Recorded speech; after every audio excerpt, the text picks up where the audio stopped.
प्रणाम सब गोटे के। जय मिथिला जय मैथिली गीत पर हम एगो समदाउन गीत सुनबै छी, सुनै जाइ जाओ। जँ गीत पसंद आवे तो लाइक सब्सक्राइब कऽ देबै। कथी बीनु सुन लागै बाबा के हबेलिया, बाबा के हबेलिया।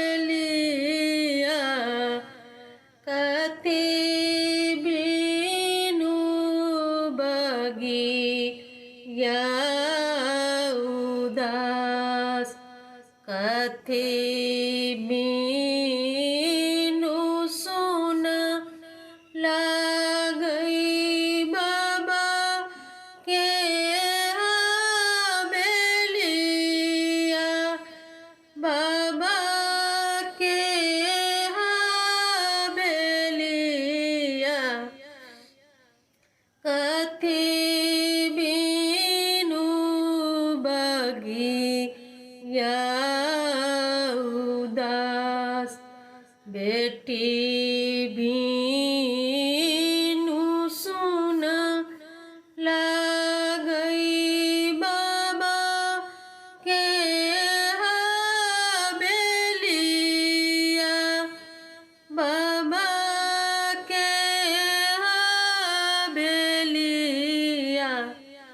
कोयली बीनु बगिया उदास, कोयली बीनु बगिया उदास।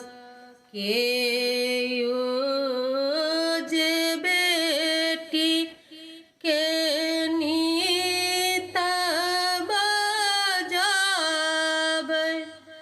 नीता बजाबै। केयो बजाबै छबे मास, केयो बजाबै छबे मास। केयो जे बेटी के काज परोजन, काज परोजन। किनका के मुख हुने बोल, माए जे कहै नीता बेटी आएती, नीता बेटी आएती।